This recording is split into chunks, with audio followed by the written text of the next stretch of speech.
Hello all my dear students, and I welcome you all to Sri Jayendra Rank Zone classes. I am your mentor Amit Ajmani, and students, some happy news for you right from the start of the chapter. Today we are going to take up sources of energy. So what is the happy news about it? It is the last chapter of your physics. So this is the happy news. We have taken up all the remaining chapters, and this is the last chapter of physics in your book. So let us complete it up. Sources of energy. Now what exactly is energy? We know that energy is the ability or capacity to do work. There are so many examples of the types of energy like heat energy, nuclear energy, chemical energy, electrical energy, solar energy, right? Water energy, geothermal energy, tidal energy, wind energy, sea wave energy, so many. Heat energy, also known as thermal energy, we know it is the energy because of the heat. Nuclear energy is the energy present in the nucleus of an atom. Similarly, chemical energy because of the chemical reactions, electrical energy on passing electric current, sea wave energy from the sea waves, the energy is obtained, tidal energy, the energy obtained because of the tides, solar energy, the energy obtained from the sun, and so on. It includes so many types of energy. Now we know that the SI unit of all the forms of energy is Joule, which is denoted by capital J. And energy of a body is a scalar quantity. Now let us come to the main topic, that is sources of energy. What is meant by sources of energy?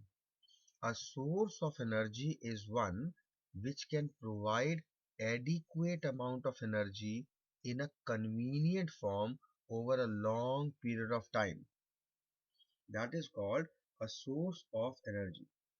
And the main source of energy on this earth is the solar energy.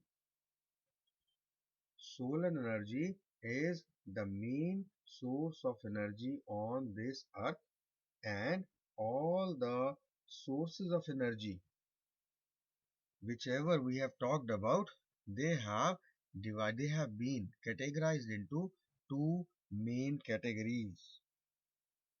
Now what are those categories? First category is the non-renewable sources of energy, and the second category is renewable sources of energy. You already know these are very common topics. We know that those sources of energy which have accumulated in nature over a very long time and which cannot be quickly replaced, once exhausted, they are called the non-renewable sources of energy. These sources of energy are not produced continuously and they take a long time to replenish. Examples are many. For example, the fossil fuels, including the coal, petroleum, and natural gas, and the nuclear fuels such as uranium.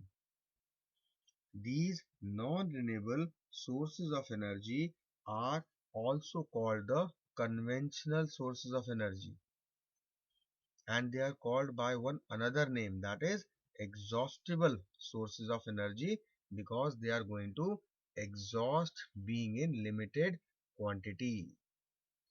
The next type of sources are renewable sources of energy. Now what are these?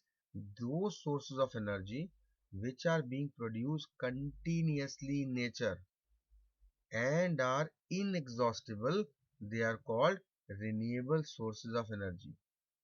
For example, wood, hydroelectricity, that is the energy from flowing water, wind energy, solar energy, tidal energy, sea wave energy, ocean thermal energy, These are all examples of renewable sources of energy.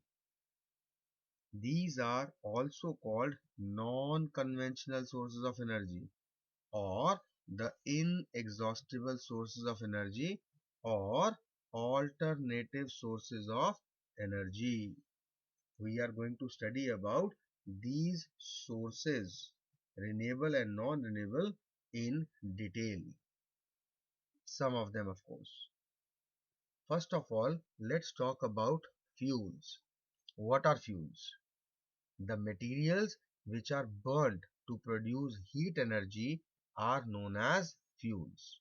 Example: wood, coal, cooking gas, which is our LPG, kerosene, diesel, petrol, they are all fuels. These fuels are the concentrated storehouse of energy, and this energy is released in the form of heat when the fuels are burnt.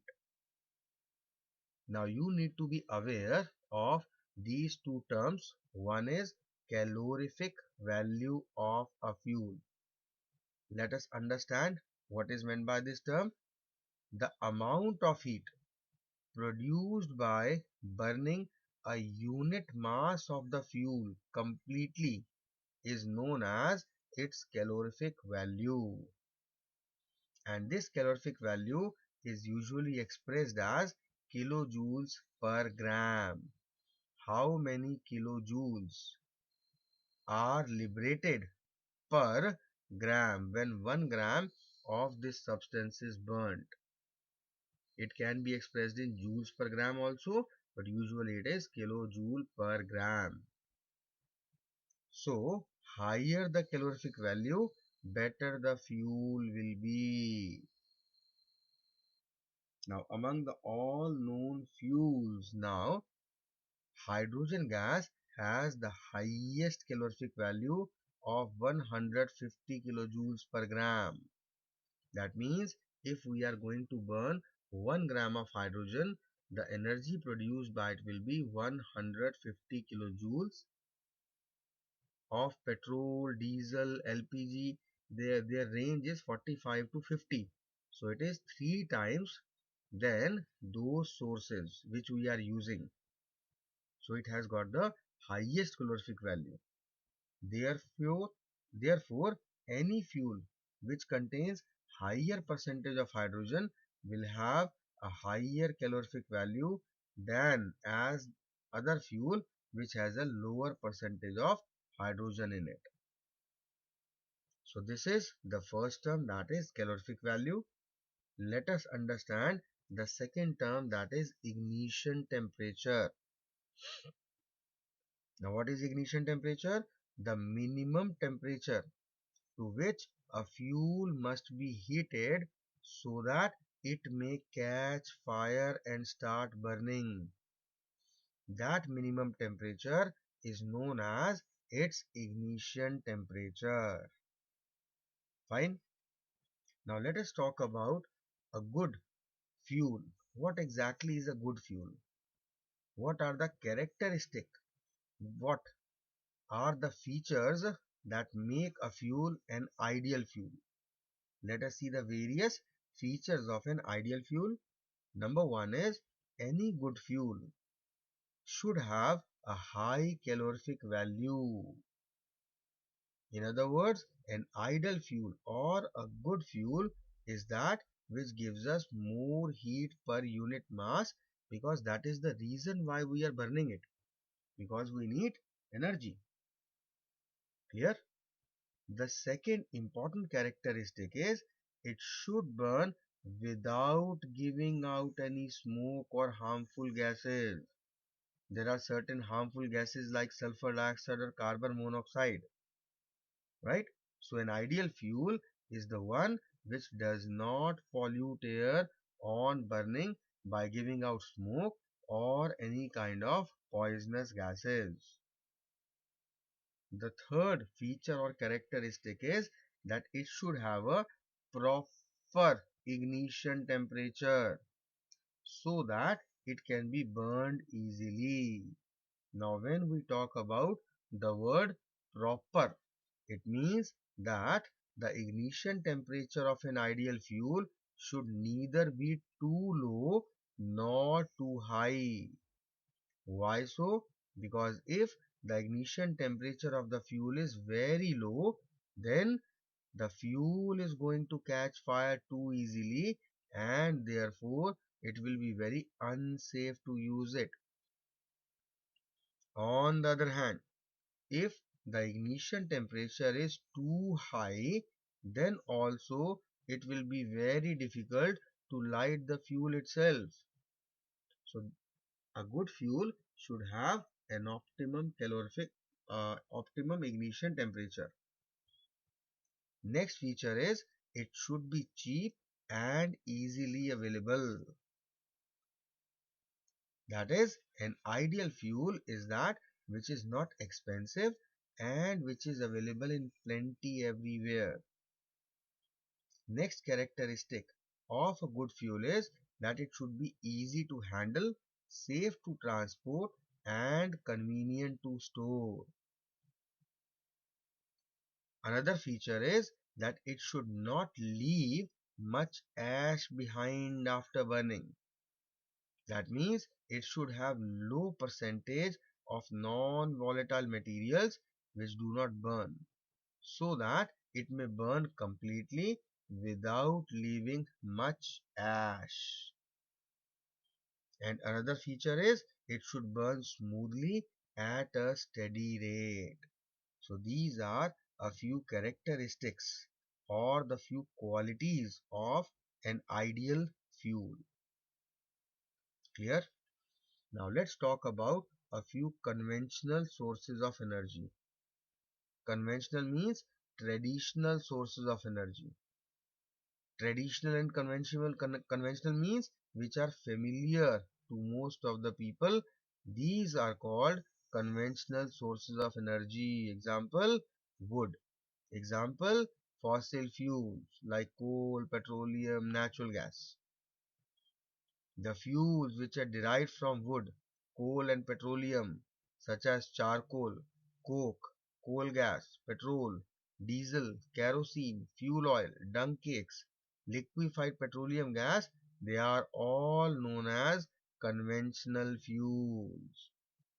Now, out of these, certain conventional sources are renewable, like wood or flowing water, whereas some of these are non-renewable like coal or petroleum, etc. Clear? Now let's talk about fossil fuels in a bit detail. What are fossil fuels? A natural fuel formed deep under the earth from the prehistoric remains of the living organisms like plants and animals, that is called a fossil fuel. Coal, petroleum, and natural gas, they are the fossil fuels. Now, how these fossil fuels are formed?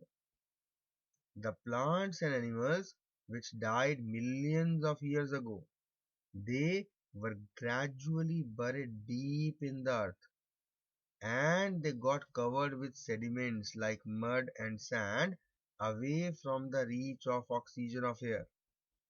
Now, in the absence of oxygen, the chemical effects of pressure, heat, bacteria, they all together converted the buried remains of plants and animals into fossil fuels like coal, petroleum, and natural gas.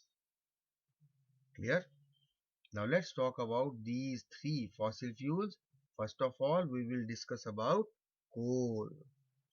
Now, coal is a complex mixture of compounds of carbon, hydrogen, oxygen, and some free carbon. Small amounts of nitrogen and sulfur compounds are also present in coal. Coal is found in deep coal mines under the surface of Earth. Now, this coal is quite important. Why? Because it can be used as a source of energy as such, or it can also be converted into other forms of energy like coal gas, like electricity, like oil, that is the synthetic petrol. Now, when this coal is subjected to destructive distillation, means heating a substance strongly in the absence of air, then what happens is that all the volatile material which was present in coal is removed from coal and we get coke. This coke is not the coke that we drink, obviously, you know it, just a joke. This coke is the reducing agent. This coke is 98% carbon, and this is very important. Why? Because it is much better fuel as compared to coal.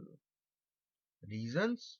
Number one, it produces more heat as compared to an equal mass of coal. Second reason is that it does not pollute.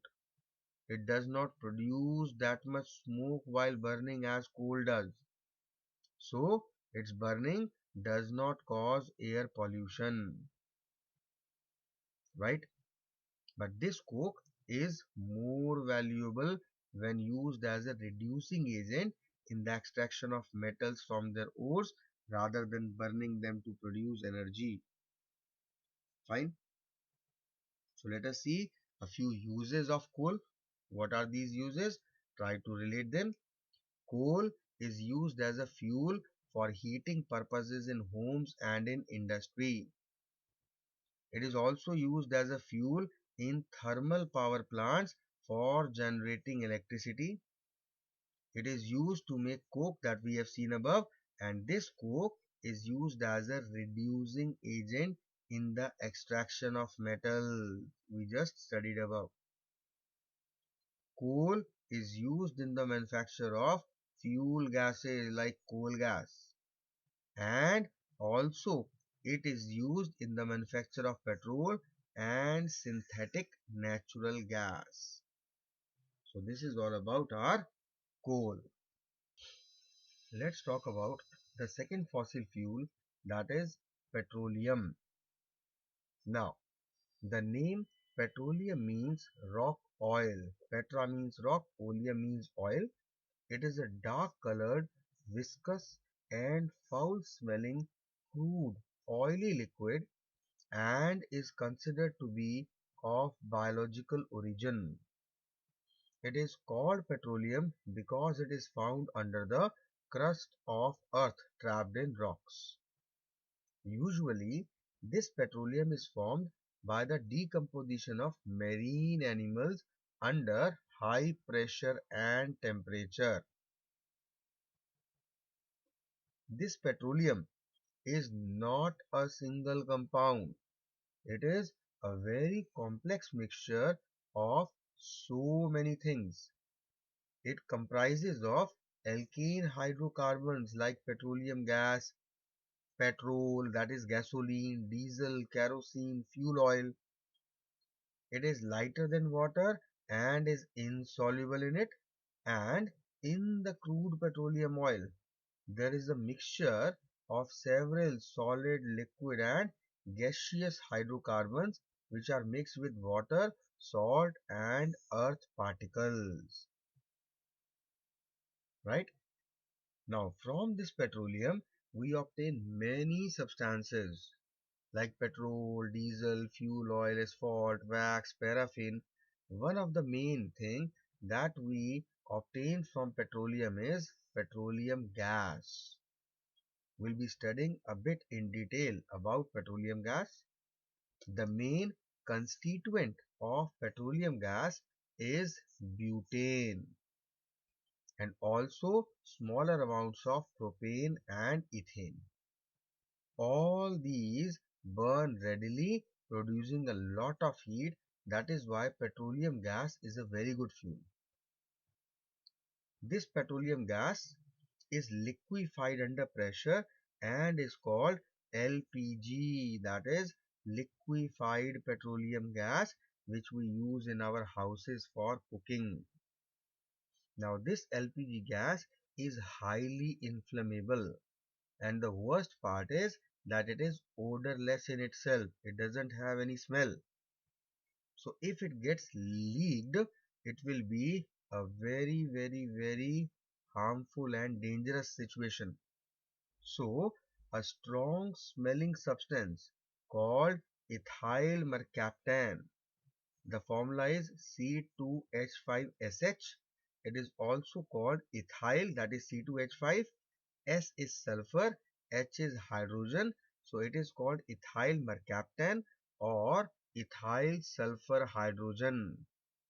This strong smelling substance, ethyl mercaptan, is added to LPG cylinders to help in the detection of gas leakage. And it has a very exclusive, very typical smell, right? So whenever we smell the gas leakage, it is not the smell of the LPG, it is the smell of ethyl mercaptan. Clear? Now let's talk about the various advantages of using LPG as a fuel. These are the various advantages. Number one is that it has got a high calorific value, about 50 kilojoule per gram. That means it is going to produce 50 kilojoule if 1 gram of LPG is burnt. So this is a good calorific value and therefore it is considered to be a good fuel. LPG burns with a smokeless flame, so it does not cause any air pollution. Neither does it produce any poisonous gas on burning. LPG is easy to handle, it is convenient to store and transport in cylinders, and it is a very neat and clean domestic fuel. So these are the advantages of LPG as a fuel. Now let's talk about the third fossil fuel, that is natural gas. Now this natural gas is another very important fossil fuel. It mainly consists of methane. Almost 95% of natural gas is methane, and some small quantities of ethane and propane are also included. This natural gas occurs deep under the crust of the earth, either alone or along with oil above the petroleum deposits. There are various uses of this natural gas. Where all this natural gas is used, let's try to understand.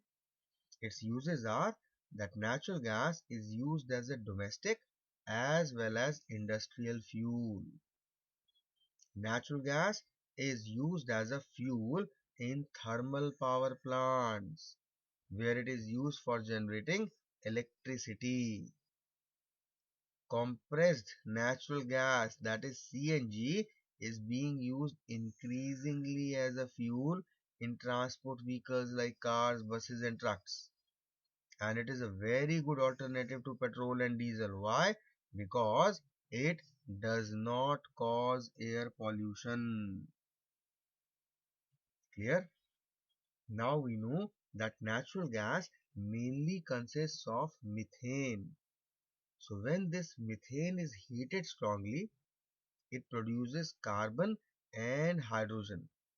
Now this hydrogen, when it is made to react with nitrogen, it forms ammonia. And this ammonia further is made to react with acids to form ammonium salts, which are used further as fertilizers. Right? So this is also another use of natural gas. Next is when natural gas is heated strongly, methane decomposes to form carbon and hydrogen. The carbon which is formed like this is called carbon black, which is used as a filler in the tire industry. Right? So these are the various uses of natural gas. Let us see what are the advantages of natural gas. Now natural gas is a complete fuel in itself, and that is why it can be used directly for heating purposes in homes and industries. There is no need to process it. There is no need to add anything else to it. Second advantage is it is of course a very good fuel because of its high calorific value of 50 kilojoule per gram, and moreover it is a smokeless flame producing gas, so no air pollution, and it does not produce any poisonous gas on burning, so clean fuel. Another advantage of using natural gas is that it can be supplied directly from the gas wells to the homes and factories for burning through a network of underground pipelines, and this eliminates the need for additional storage and transport. So these are a few advantages of using natural gas. So these are the three types of fossil fuels. We studied about coal, we studied about petroleum, and we studied about natural gas. Let's talk about thermal power plants now. A power plant in which heat energy is used to generate electricity is called thermal power plant, and this heat energy is obtained by burning fuels like coal, oil or gas. Next is the solar energy. Now we know that sun is one of the main sources of renewable sources of energy.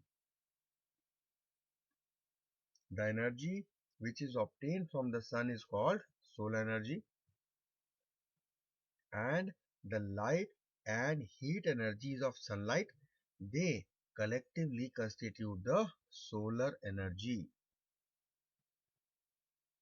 1 square meter of the Earth's upper atmosphere receives 1.4 kilojoule of energy per second from the sun. This is known as solar constant. How we are going to calculate it? The solar energy obtained by the sun is the amount of energy by the Earth's surface divided by the time and area. So if we relate E to be the total energy received by area A of the Earth's surface in time t, then the solar constant S is equal to E upon A into T, and the solar constant is 1.4 kilojoule per second per square meter. Clear? Now this solar energy can be used in a various fields. What are its main uses? Number one, it is used for drying clothes. It is used for producing electricity. How? The light energy of the sun radiation, they can be used to produce electricity by using solar cells. Now these solar cells are special devices made up of silicon. These are called photovoltaic cell, right?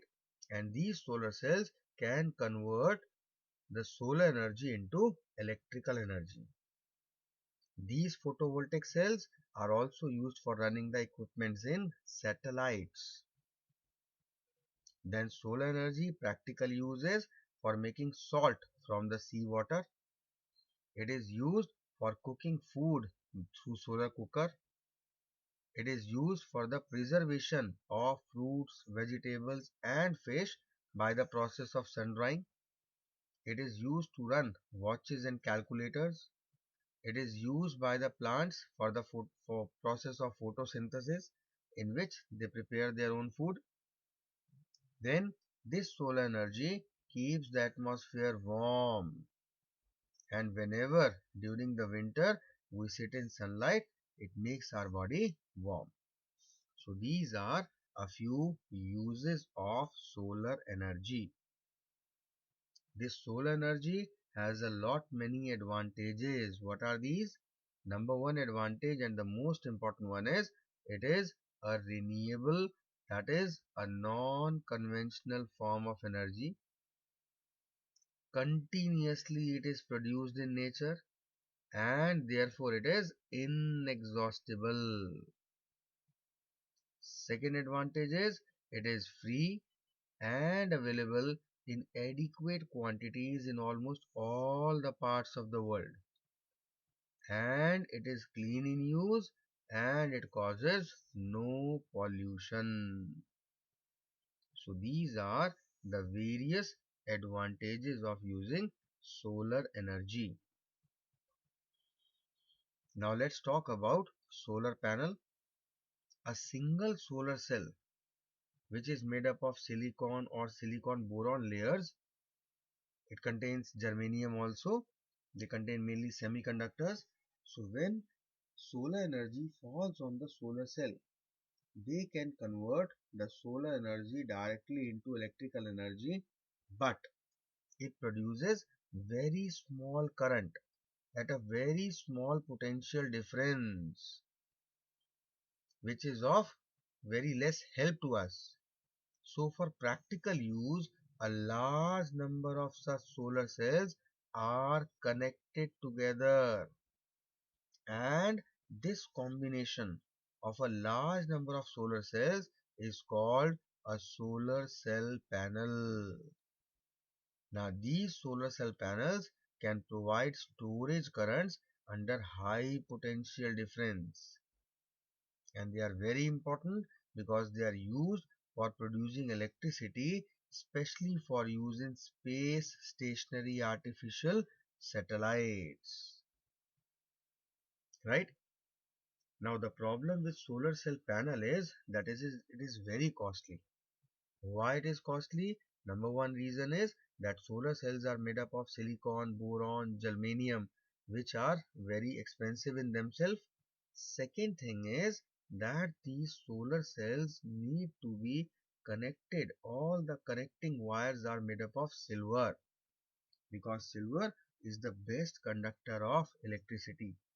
So it conducts the best electricity way and does not get the electricity or the current get wasted. But of course we know that silver is very expensive. So solar cell panels are quite expensive. Let's talk about the uses of solar cells. Solar cells are used in watches, wristwatches, toys, calculators. They are used in artificial satellites and space probes as the main source of energy. In radio or wireless transmission systems or TV relay systems in the remote locations, solar cells are used. Nowadays, solar cells are mainly used in traffic signals or in street lighting in not only rural areas but urban areas also, for operating the water pumps for domestic and agricultural purposes. Solar cells are also used for providing electricity to lighthouses situated in the sea or offshore oil drilling platforms. So these are a few uses of solar cells. Advantages: they directly utilize solar energy and convert them into electrical energy. Second advantage is they can work satisfactorily even in the presence of diffuse radiations. So they can work very nicely. Third most important advantage is they do not produce any pollution, and also that they do not require much maintenance. So these are the various advantages of solar energy. Now let's talk about a few non-conventional sources of energy. These are those sources of energy which are available in nature and they can be used by technology of recent times. Such sources are called non-traditional, non-conventional sources of energy. Example of such non-conventional sources of energy are the solar energy, wind energy, biomass energy, ocean energy, geothermal energy, nuclear energy, tidal energy. All these are the non-conventional sources. Clear? One term that you need to relate is what is bioenergy. We know that the green plants convert solar energy into chemical energy by the process of photosynthesis. This energy is called bioenergy. Next term that we all are familiar with is combustion. What is combustion? It is the process of any burning of fossil fuels in the presence of air, that is called combustion. Now, during this process of combustion, heat and light are produced by the fuels. Clear? Next thing that we need to relate is biogas. Now, what is biogas? The mixture of methane and other gases produced by an anaerobic decomposition of slurry of plants and animal waste, that is called biogas, and this is prepared in biogas plants. You must have studied and you must be knowing it. Now when we talk about combustion, there are certain conditions which are required for combustion. What are these conditions? The first thing is that we need to have the presence of a combustible substance. There must be a substance which catches fire, which undergoes combustion, right? The second thing is the presence of air. If there is no air present, burning or combustion will not take place. Then the third step is attainment to ignition temperature. They are all actually written in opposite sequence. It should be the way I have told you, that first of all we need a combustible substance. If I am trying to burn iron, it won't catch fire. It will get heated up, heated up, heated up. It will become red hot, then it will directly melt. But it is not going to burn just like wood. It won't. So first thing is we need to have a combustible substance.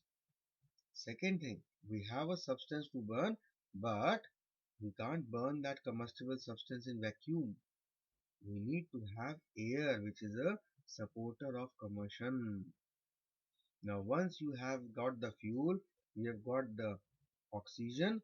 Now, you have to heat the fuel to its ignition temperature so that it may catch fire and it may start burning. Right? So, these are the three conditions which are necessary for combustion. Got it? Now let's come to a very important topic, that is nuclear reaction. Now what is a nuclear reaction? A nuclear reaction may be defined as the reaction in which nucleus or nuclei of atom or the atom undergoes a change and new elements are formed.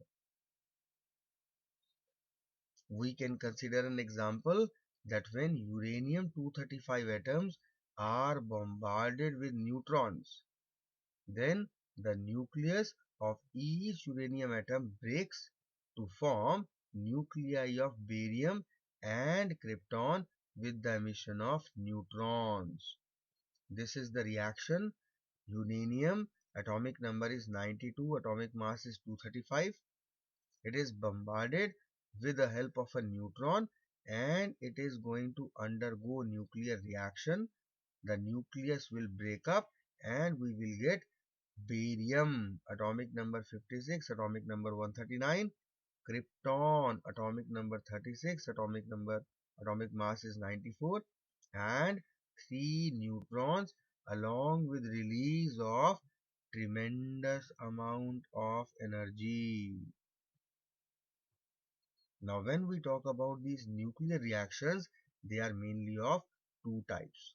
One is nuclear fission and another is nuclear fusion. What are these? We need to relate them one by one. Both of them are quite important.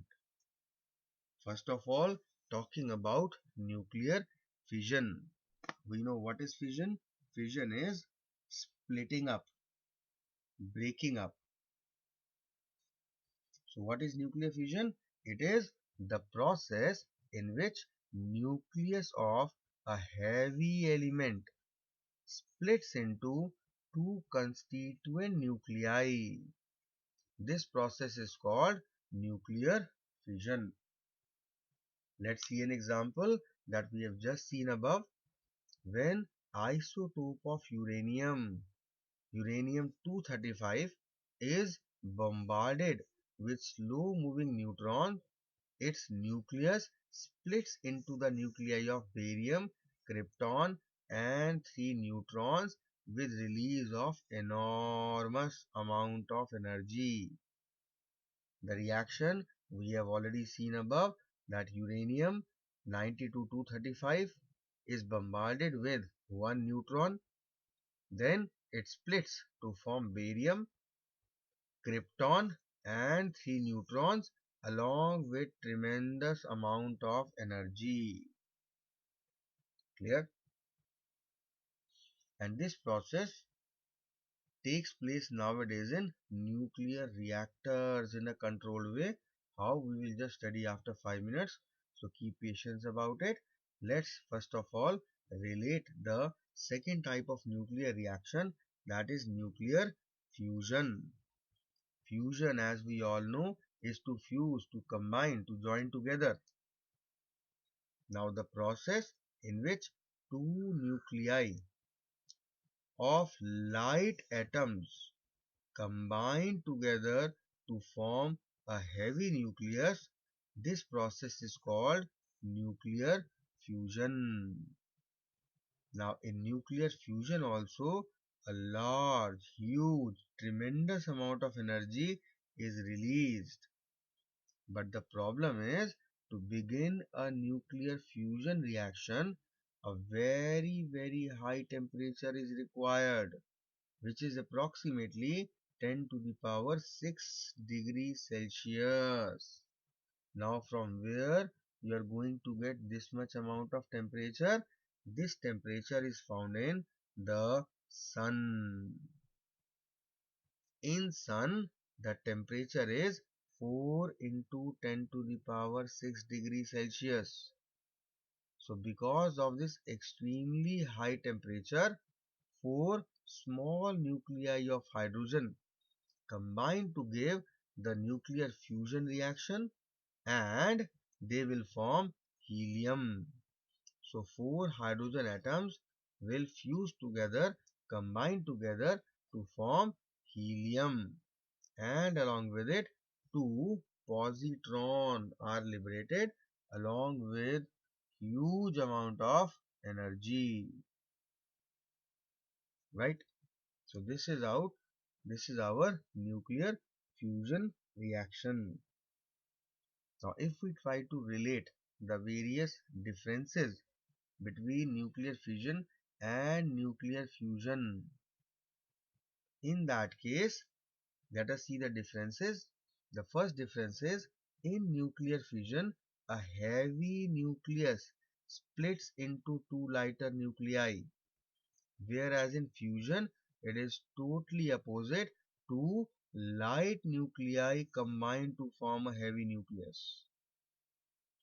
In case of nuclear fission, high temperature is not required to initiate the reaction, but nuclear fusion takes place at a very high temperature of almost 4 into 10 to the power 6 degrees Celsius.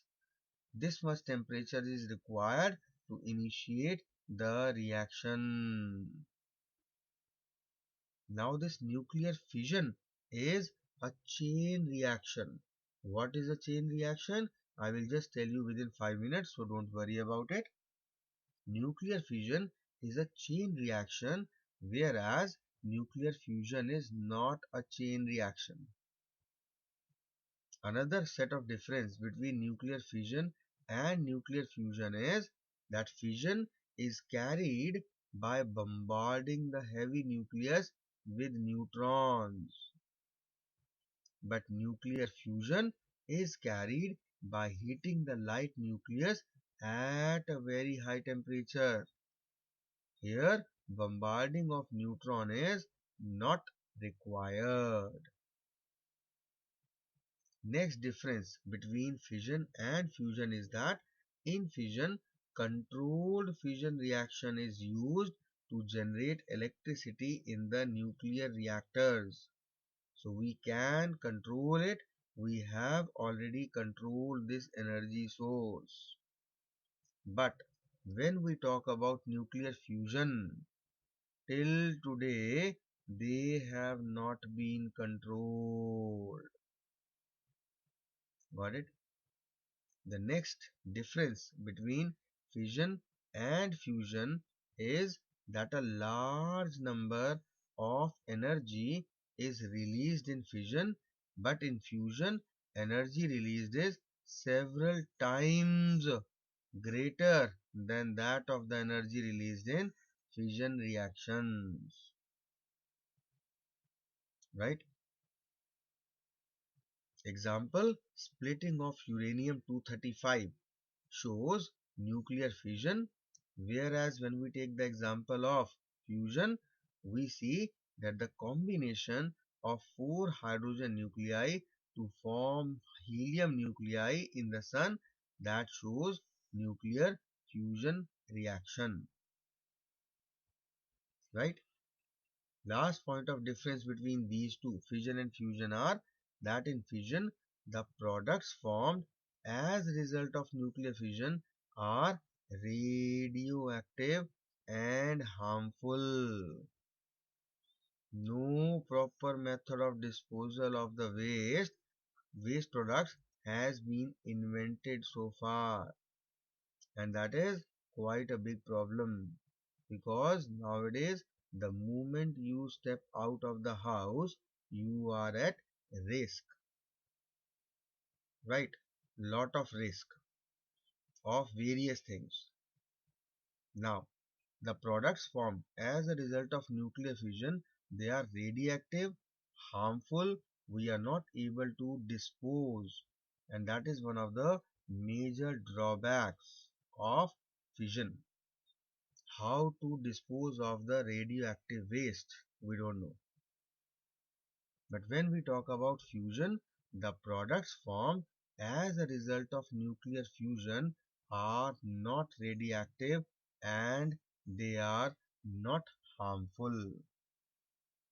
So these are the various differences between nuclear fission and nuclear fusion reaction. Now let's talk a bit about radioactivity. What exactly is radioactivity? Radioactivity is a phenomena. Now what happens in this phenomena? In this phenomena, the unstable nuclei tend to disintegrate into smaller atomic nuclei to get stability and radiate some radiation. This phenomena is called radioactivity, and the elements which exhibit this phenomena are called radioactive elements or radioisotopes. Clear? Now in some atomic nuclei, there is a delicate balance between the nuclear force, which is actually the attractive force, and the electrostatic force, which is actually a repulsive force. There is a delicate balance made between these two, and even a slight disturbance makes the nucleus of the atom unstable, and due to this the nucleus disintegrates into smaller nuclei. Just we have seen the example as well as the formula and reaction, that when uranium-235 bombarded with slow moving neutrons, it starts to split into new elements, barium and krypton, with the emission of large amount of energy heat. Reaction we have already seen two times above, that uranium-235 is bombarded with a slow moving neutron and its nucleus splits up into barium, krypton and three neutrons, along with release of tremendous amount of energy. So from this reaction, what we can conclude? We can relate that uranium is the radioactive element. Clear? Next, talking about chain reactions. This word we have just seen above in the differences between nuclear fission and nuclear fusion. So let us now understand what exactly is meant by chain reactions. Now, a chain reaction is that reaction in which the particle that begins the reaction is also produced in large number during the time of reaction, and the reaction continues on its own till one of the reactants is consumed completely. For example, the above reaction of the fission of uranium-235 is a chain reaction. Just try to relate how. Suppose a neutron is incident on a nucleus of uranium-235. This is what we can see here. This neutron strikes with the nucleus of uranium-235. It splits into two parts, that is barium and krypton, and three more neutrons are produced during this reaction. Now what will happen is, these three neutrons which are produced as the products will strike the three nuclei, and they will further produce 9 neutrons. Then these 9 neutrons will strike 9 nuclei, and each neutron is causing fission and producing 3. So these 9 will produce 27 and so on. So this is a chain reaction going on, and the amount of energy released is very large and result in a big explosion. This chain reaction is the basis of an atom bomb that was dropped on Hiroshima and Nagasaki. This atom bomb was a result of the chain reaction. Clear?